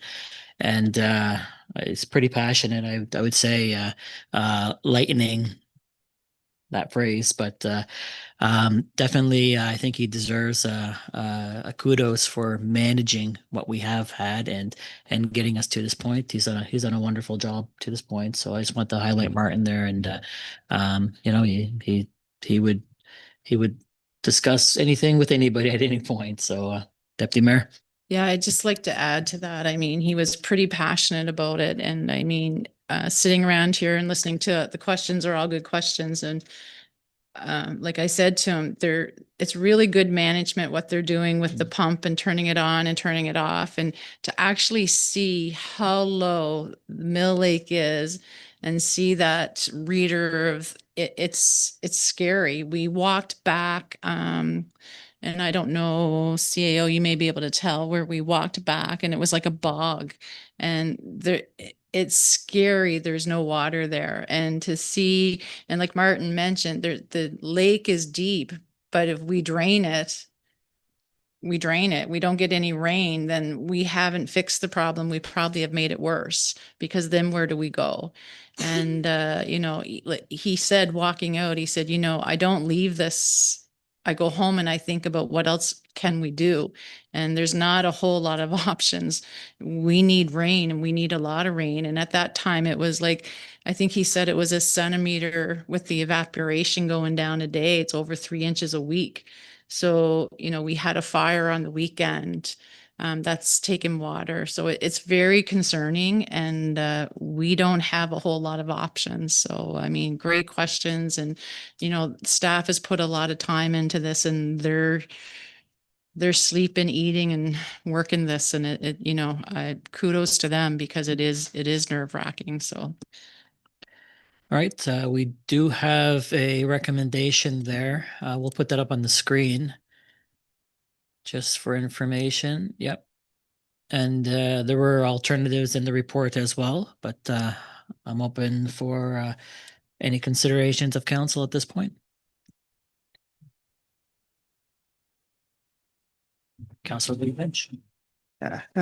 Just as a comment, it would be nice. I understand they don't want to necessarily a whole group, but we as council kind of have previously traveled to that watershed, but that when we're in situations like this, to have the opportunity, because I think that visual representation probably assisted you and Deputy Mayor in your level of understanding. But I think that in those circumstances, it would actually assist all of council to be provided the opportunity to see that. And I will say part of the frustration for me with this is I think that we as council were asking, where's the water? How's the water? What's it like? And it was, it's okay, it's okay, it's okay, it's okay. And then boom, there's a special council meeting. It's not okay.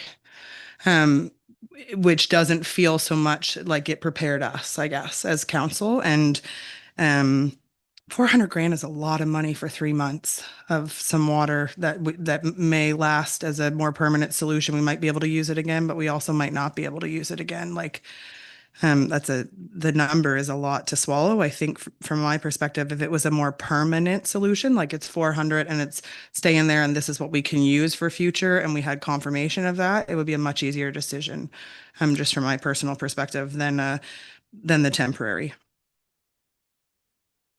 Okay. I'm still looking for direction of council, which way it wants to go, and we can have debate on it and make comments. Yep.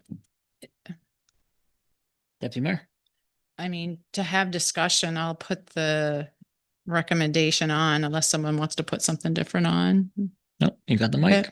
Approve a funding allotment of up to $347,500 before applicable taxes for the implementation of the contingency plan operation Make It Rain, allowing authorization for purchasing of pipe, material, equipment, and applicable labor and expenses related to this project. Moved by Deputy Mayor. Is there a seconder? I'll second it. Seconded by Councillor John Smith. Debate on the motion. Councillor Ivey. Yeah, thank you, Your Worship. You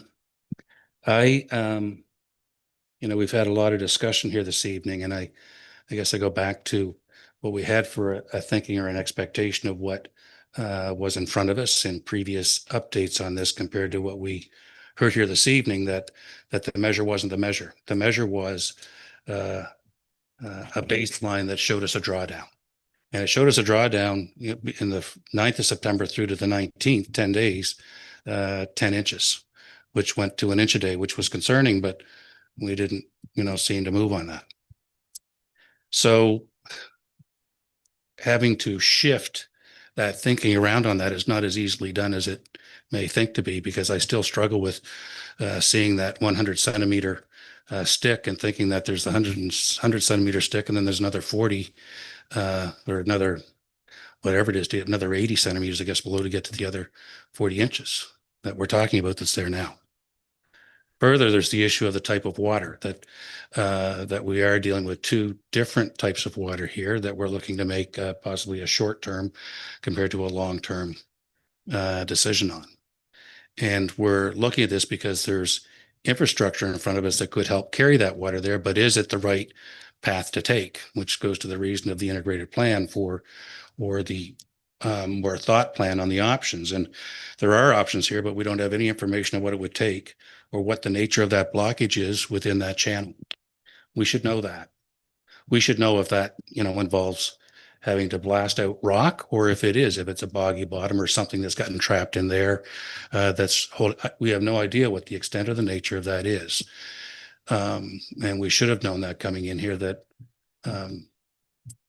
that is easily overcome. It buys that time to figure out, as I said, just my calculation. I think I'm pretty sure about the math. I did Google it to make sure. And that, that there's enough there depending on the level, 6 to 9 months. Staff may want to consider that to know what that total volume is within that watershed. We probably should know that, how much we think we're going to put in and the pumping capacity within the Ski Martok facility, that we can get that done by December 1st or not.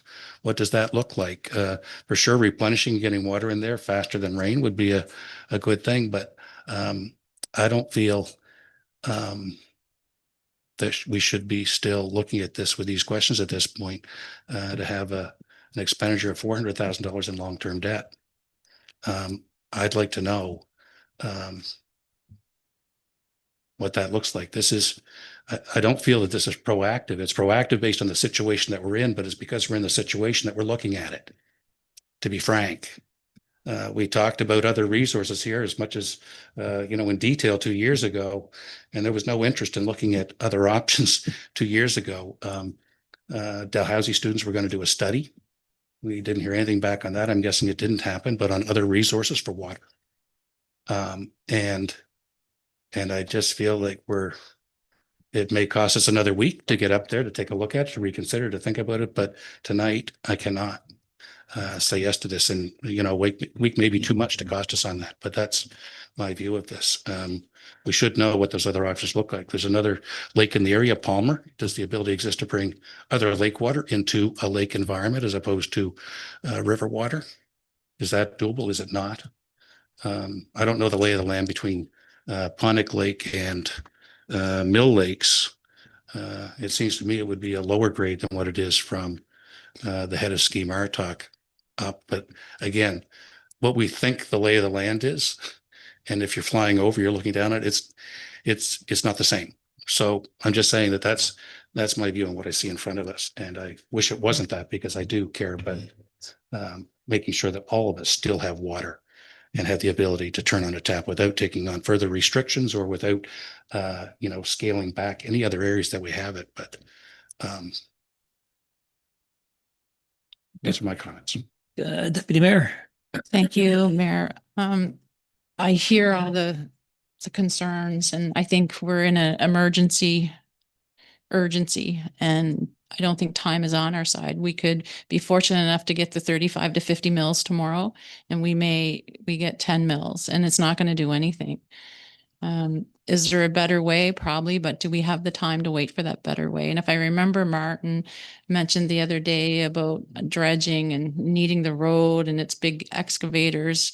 And yes, there's Mill Lake has a lot of water, but it's not getting there, and to pump it through. And if this is a short-term fix, in the meantime, we have residents that we have obligations to, that's on the water utility in Windsor Falmouth area. And I think our secondary is the bulk water.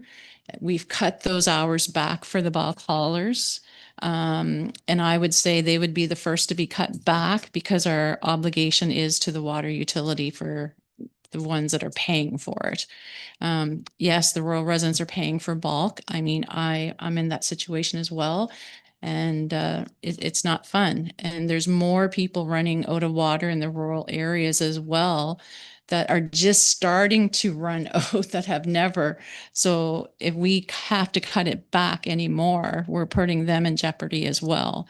And yeah, this is probably not ideal, but at the time, if we've got DFO on board and environment, and there is a pipe there, yes, it's $400,000 almost. The water utility is going to have to take it on. And our operating's taken 5, but unless we have another option that we can come out with tonight, I don't know how we do nothing. And in good conscience, I can't walk out of here and say, well, let's pray it rains the next week, because otherwise we could all be in trouble. Counselor Leary Pinch. Thank you. So those descriptors, as per the deputy mayor and what I guess I've been trying to draw on from the report and what's being said, kind of sound like a state of emergency to me. And I guess I'm curious because I know other municipalities, you know, potentially have considered that, but does, you know, if that would provide us some funding to assist with what we're looking at, as opposed to trying to fund this all from debt servicing and, you know, 5% from the operating reserve. States of emergency just allow the municipality to expend funds that doesn't really trigger outside funding. I think that was in the past explained to us on different items, but Yes, I mean, if there's a larger state of emergency, the DFA will come into play as we have here, but we're probably not cutting back enough yet. I think the comment is here that we want to maintain life as we know it. So there's probably steps in between that before we're in a position of deeming it to be emergency, and we're trying to avoid that. But those are things that you folks have to think about in your priorities. Counselor Remy. Thank you, through you, Chair. I guess I was actually going down that road as well because of the comments that have been made here. Like, it almost sounded like we are in a state of emergency, and I thought it was my understanding the way this works that if we do and we expend the funds, then we can actually apply to get some of that funding back. Correct me if I'm wrong, but I think that we can get some of that back if we are in a state of emergency when we do expend it. Anyway, I just have a couple questions, I guess, more than anything else. My biggest concern is that there wasn't a whole lot of information on the other options in that report, like as far as the costing of them or how much it was going to, or how long it would take and those types of things. And I found that there was no other options given for us to consider. It was just this one.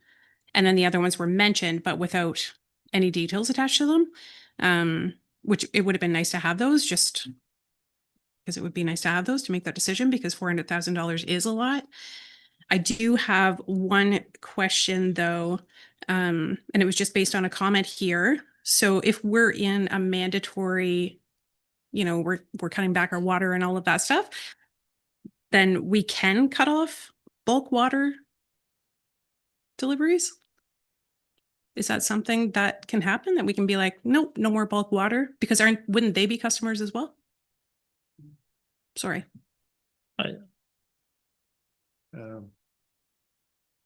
So the bulk water haulers are the customers, Sorry. not necessarily the residents. Sorry, the haulers. I should have worded it different. So, however, I think we all in this room think about those people as much as we do the water haulers, because they're the mechanism that gets it there. And I think the reason for noting the percentage as well is just to give you a sense of the overall system and where the water's going. Now, back to the utility. You can certainly argue at some point that the utility was designed for the geographic area for which it's serving. And then what are your prioritization, right? And how do you prioritize? I would suggest I think we're doing that now. We scale down everybody proportionately versus cutting off one thing or the other. But those can be decisions that we have to make because the Utility Review Board says, make sure you take care of the customers that you're serving, the ratepayers. It is designed much like a business for the area that it's served. The municipality stretching the limits of that and selling to the bulk water folks, which now in turn is supporting the entire municipality, which is a good thing, so long as we have capacity. But as you start to lose capacity, then you proportionately shrink what's going out the tap. And whether that's proportionate, that we reduce the hours for bulk water haulers, and we have increased restrictions for property and residents and commercial activities, all those things are at play. But just to say they would be the first to go, I don't think is fair, and I don't think would be the action. But I think proportionately downsizing bulk water haulers anymore will have a significant impact for the people in the rural areas, because we see the benefit that this relationship is having, right? So I would suggest it's proportionate. Everyone has to reduce, and that will have impacts on everyone. Okay. I was just looking for some clarity because just with that statement, it kind of just making sure that Thank you. I think the key is the management of the system, and I think staff have been doing a great job on the management here. So, Councillor John Smith, and then Councillor Bonnie Smith. Thank you, Your Worship. Yeah, I wasn't overly pleased with the urgency that with the way this came up, but I guess that's what happens when you're in a drought. Hasn't rained for 4 months. I just want to make two comments. The graph that was in the package, when you look at the graph, it's only had your average or normal amount of rainfall in 8 out of the last 36 months. And one of those months was a huge flood. And my own experience with water is if you don't have water, you don't have very much. You know, your property's not worth a whole lot. So although I don't like to support something with, you know, that comes across so quickly, I feel I have to. So. Councillor Bonnie Smith. Thanks. I just wanted to say, so we started in a voluntary, conserving water voluntary, and then it went to mandatory. So I can't see how we haven't been prepared for this coming since we have not had any rain. How could we have not seen that this was coming? Just watching Director Richard up there, he's in his 33 years experience. He is visibly, you could see it. He is very visibly worried about what's happening with the water. And same with your experience with Martin Crony. I get it. A large amount of the dollars that we're looking at spending are for the pipe. So maybe it's only temporary for the next few months that would be tying into the Martok system. But that we would own that pipe. So if it was to go somewhere else into another lake somewhere down the road, that pipe would likely be able to be used for another source of water. So it's not like we're throwing it away at the end of 3 months. We would still own that, whether it stays in the same system or going somewhere else. So I will fully support this. I don't want to be without water either. Councillor Leary Pinch. Yeah, so I think we have some differing opinions around the table because as I think I've stated, would not agree that we were adequately prepared for this special meeting. And if we were, this could have come to a regular council meeting because we would have been preparing for this to occur. I would be more inclined to look at the other option of trying to get the deeper water that already exists there into the other portion to tide us over, and then knowing that before we spend $400,000, we have a permanent solution that 400,000 or 500,000 or whatever it's going to happen to take would be. And my concern kind of, and I guess question maybe for the CAO, are we concerned about like development occurring while we're in this, you know, water crisis, like how we're going to support any future housing and resident needs on the water system with the size of the current watershed? Or is that simply because we're in this drought, it's like a blip in time, but it's not an overall concern looking forward?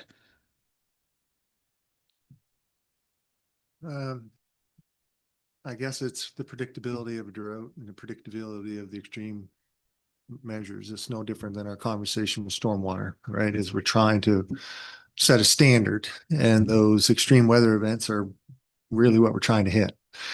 So, so I guess back to Director Richard's reference to the integrated resource management study, that's what that's for, right? That will help us determine the next 30, 50 years of where the adequate supply, and I'm just, don't quote me on those numbers, but that's the long range benefits of doing that type of research. But it will guide us, not only the current capacity, how we might be able to make better use of it, could be all of these options that we've talked about tonight, dredging and interconnectivity and all that stuff.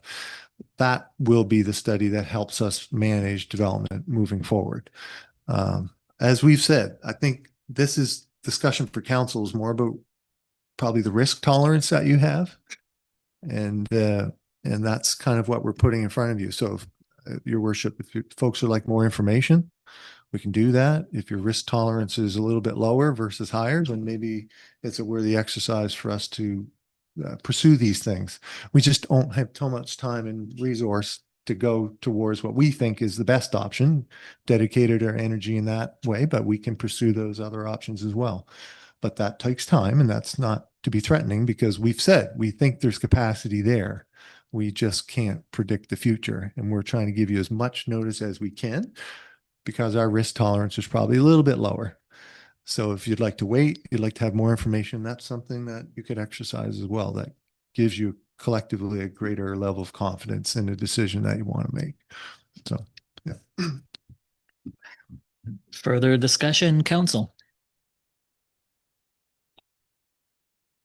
Councillor Ivy. Yeah, my closing comment on this is that I'd like to see the other information of on the other options that are laid out there without really any information that are somewhat been set aside based on what appears to be, the one most direct option in front of us. And not to overstate, because again, but it appears that there's sufficient water within the system. It's a matter of getting it so it's to the outflow point that we still have it all at use. I'm not looking to drain it down either. I equally don't want to go down and drain down another water supply and have that become part of our way that we look to manage what we have here. We have to fully optimize what we have within our current system, in my opinion. I'd like to know what those other options are, quite frankly, because they could be simpler, quicker, less expensive, or they may be more complicated, but I'd like to know that before aligning myself with what's been put forward as the motion tonight. Further discussion, council. Councillor Paul Whedon. Yes, thank you, Mayor. I kind of agree with what everybody's saying here. It's a situation that nobody wanted, but here we are. But my big thing again is we're putting in water from the Avon River, and it's coming through Lake Pisiquid. And as Councillor Yanish had mentioned, it's got salinity issues. It could have bacteria issues, but that's my biggest fear about doing this particular project. I also agree with Councillor Ivy that we have got options to look at of dredging or pumping from the existing large body of water. I know the time is of the essence, but we're really looking at 6 weeks is basically all that the piping project would provide us before freeze up. So 6 weeks for 250 grand, basically, because the pipe would be still hold its value. But for 250 grand, I don't know how much a tanker of water is, but there should be other options for that kind of money. And that's basically my fear is putting Avon River water into our drinking water system might not be the best way to go. Councillor Remy. Yeah, and just my final stuff too, through you, Chair, is just I same as others around the table, I would rather have more information on the other options that were there, just so that we could make a very informed decision. I feel like, not that I'm not trusting staff's opinion or whatever, and I understand all of that stuff, but we like to have all of the information in front of us and not just, I feel like this report doesn't give us all the information. Okay. Any further discussion? Councillor Bob Moran. Yeah, thank you, Worship. Just to echo some of the comments that we heard, I could say I'm equally disappointed that we didn't have the information on the other options. But at this point, I guess it is what it is. We do have a responsibility to look out for our ratepayers. I may not like the route that perhaps we're going to take, but I certainly like the outcome that we'll end up with. Is that we'll continue with water, but equally disappointed that we didn't have more information, but certainly appreciate the effort put into this one and the effort of staff and Martin and everybody. Further discussion, council. Councillor Ivy. Yeah, thank you. It's a question. So we have a motion on the floor with the existing motion that was brought forward. If we wanted to further vote on that through until next week's committee of the whole meeting, what's the appropriate motion here to make? Is it simply a motion to defer the vote until next week's committee of the whole? Because I'm not sure that I can have a second motion on the floor with one up on the screen. If council wishes to defer, then it can defer to any point it wants. Committee of the whole, just to remind council, if you're deferring the committee of the whole is not a decision-making body either. So it would really, in essence, push it to the next meeting of council. So you're looking at end of October to make a decision. Again, logistics, timelines, if it's a couple of weeks to order pipe, install it, your window would be closed. Again, don't take that. That's my quick thinking and reasoning of that. But we're here at council's whim and wish, and we can, if council Well, we're to at council's whim right now. So based on, if I'm putting forward a motion to defer to next Tuesday, we could call a no notice meeting of council following the committee of the whole meeting to approve or Council can. right. So, so in that regard, I'm inclined to put forward assuming I'm in line here with this motion to defer, the decision or vote on the motion before council until next Tuesday's committee of the whole meeting, allowing staff the additional week to bring back the information on the other options included in the report for council, specifically as it relates to options for dredging, pumping, piping, existing water in the system or alternative sources. Motion to defer has been made. Is there a seconder? Seconded by Councillor Remy. Discussion on the motion.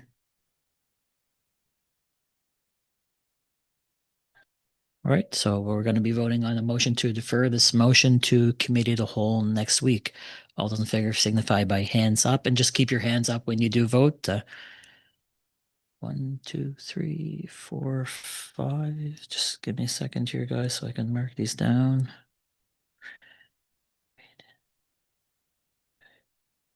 Larry Pinch, all right. All those opposed to deferring the motion to committee of the whole next week. 1, 2, 3, 4, 5, 6. So the motion to defer has been defeated, council, and we have a motion still on the floor with the recommendation that was to approve a funding allotment of $347,000 before applicable taxes for the implementation of a contingency plan operation Make It Rain, allowing authorization for purchasing of pipe, material, equipment, and applicable labor and expenses related to this project. So that is the motion that's currently on the floor that has been made and seconded. Are there further discussion on that motion?